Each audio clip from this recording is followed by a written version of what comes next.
Feb 19 today and kasama ko na ulit si Aggie after a long. Kailan ba tayo huli Parang ako ng nails, guys. Ito pa. Kaya nga, hindi kami nag-uusap as in. Kaya yun. Ganun talaga kapag fake friend. Yes, stick na talaga yun na magamit. Bumuo talaga siya. And guys, hanggang 10:30, hanggang 10:30, break namin. Tapos sabihin namin, 11. Kaya nga, hindi pa tuloy-tuloy yung class. Isang subject lang kami ngayong araw. Tsaka bukas, isang araw lang tayo. Ay, isang subject lang. Makakapagod ko yan. Kaya ano pala guys, kakabalik lang ulit namin sa class after ng foundation year. Hindi naman ako nag-drive. May college yun to, di ba? Oo. Grade sana ako at sobrang college nila, guys. Takot kasi ako sa rides. Baby mo, grades ka nga. Tsaka busy ako nitong foundation week kasi meron kaming play. Play like theater play, hindi yung play na game. So ayun, part ako doon. And magkakaroon sila ng gala night sa Saturday, this Saturday. Ano yun? Gala night. Ano yun? Awarding kinana. Parang farewell party na rin nila. Ayun. Ayun. We are just waiting here sa corner. Ito pala yung tambayan ng mga college. Ito sila kung Dito sila mo, pamilya. Di ba sabi mo kakaroon ng isang kwarto na Oo, ano. Pang-rest. tawag doon. Not area. Parang ganun. Pero wala. Hindi ito na-approve. Yes, kasi pag na-approve yun eh. Wala na, anong gaaral. Natulog na siya. Ayun. Ngayon lang ito yung sama ni Anne. Tsaka nag-away kami. Electric away natin. Private tayo, Okay. alam mo mo. Hindi. Ikakwento natin. Yes, to guys na. So, ayun guys. Ito kwento ah. Wait! Don't talk! Ayan na naman! Ayan na naman siya guys. Nakikisingit sa mute. Sa aircon canteen, doon, kukunin namin yung kukunin namin yung voucher namin since pag-asa scholar kami. Yeah. Dalawa kami sa mga pag-asa scholars. So, nakapila. Ako yung nauna natapos. Kasi letter ano ka?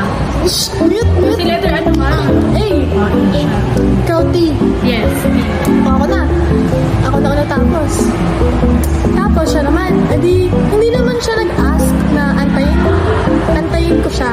Nag-volunteer ako na antayin ko siya kasi nga, gano'n naman talaga kami, automatic na mag-aantayan. Gulo naman ang ulo ko.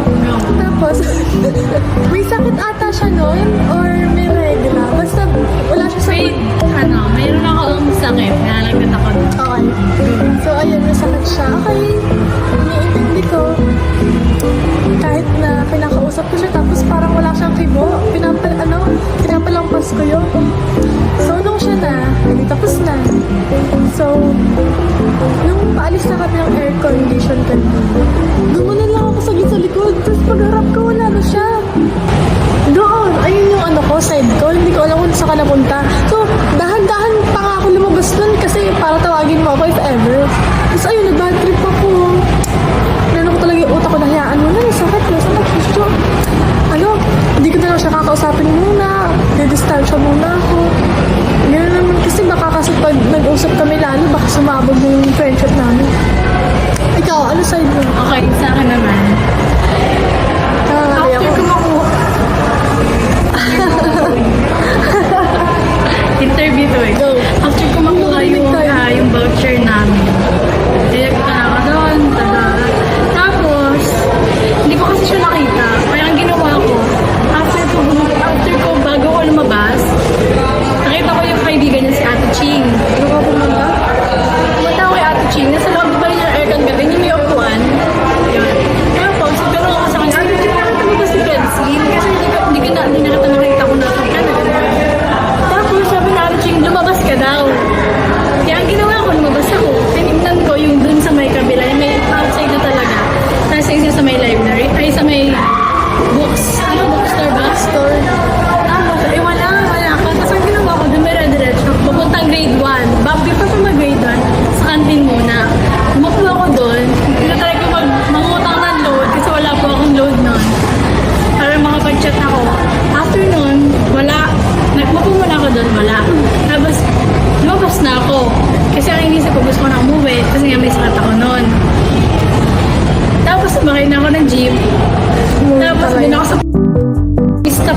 Sabi ko, okay ba talaga ako or mag-stay na lang kasi isang subject na lang naman to.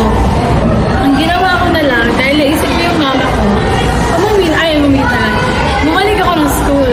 Dapat nandun ako sa sa spy namin. After, nandun ako ng dito, sa library. Tapos yung ginawa ko, edi yung mukuha ko, natutulog ako nun. Tapos bilang nun pala sila, Ate El, dito na ka, Ate Liz. Tapos, nag-usap kami, hinanap si Francine. Tapos sabi ko, hindi ko nga alam kung asan si Francine. Tapos sabi ko kay Ate El, baka pwede po siya si Francine na nasa library ako. Tapos, oo nga pala, may kasi tayo. Tapos, nagpa-load ako noon after nang bumalik ako ng school. Tapos nag-girl ako ng load, tapos nagkita ko sa kanya. Di ba nagkita ko sa'yo? Sabi ko nasa library ako. Wala siyang load lagi, kaya... Tingnan mo, nung concert, umuwi rin siya. Hindi rin tuloy kami nagkasama dahil hindi niya ako makontak. Dapat nandun tayo sa gilid ko, clinic dun eh. VIP nga tayo nun eh. Right? Maganda yung pwesto ko dun eh. Bakit wala akong load? Kasi wala akong load. Hindi talaga Wala kang mag-guide. effort, wala kang Kasi parang feeling ko, pumunta ako ng school para mag-aral ako, hindi para may cellphone. May event, may ganap nga tayo eh. Kaya nga tayo magkakontak. Super important ng load ko. May load ako noon. O bakit di mo ako Lang. nakontak? O, di ba? Dapat, Dapat sinisave mo Dapat yung kasi load. pupunta sila doon. Nandun kayo sa PLP din ha? Oo, ayun, di rin siya pumunta, guys. Ay, naku, ikaw naman magawa. Oh, ang ganda ng along-alo ko dun eh. Nakapila ako dun ngayon. Alam mo, di ba ako pinibidyo sa vlog? Kasama ko yung mga first year guys. Dapat kasi kami, pang ganun. Kasama ko yung mga first year sa pila. Tapos nag-uusap-usap kami. Tapos nakapas ko mga kami. Ayun, time check. Time check. Time check. 10:25. Brought to you by asawa ni Marie. Walang fan. Go guys. Ano dapat may mga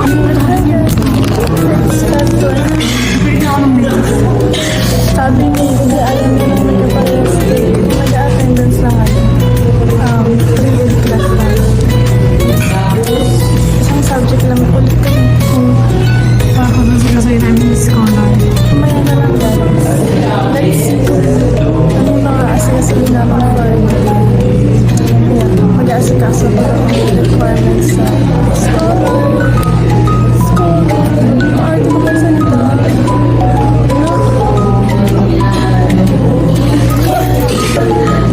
So yun guys, so nag-sit my pants. Bye-bye.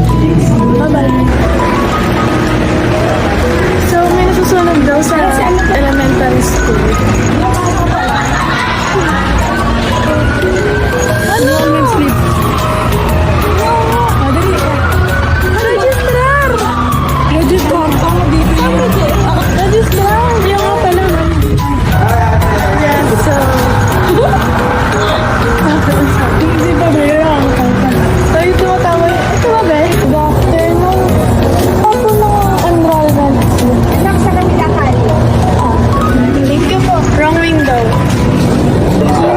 Sige, pasunod na lang ako. Sino number from me?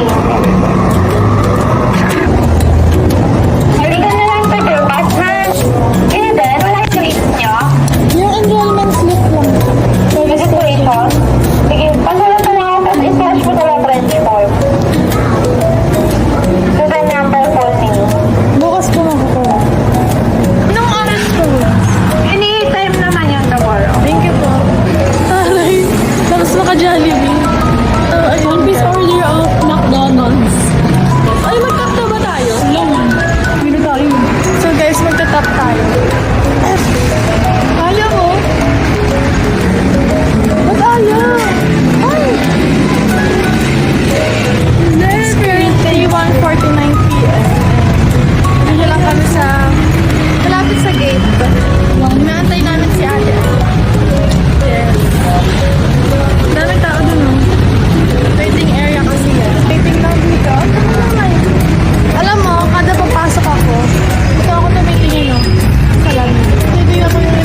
kasi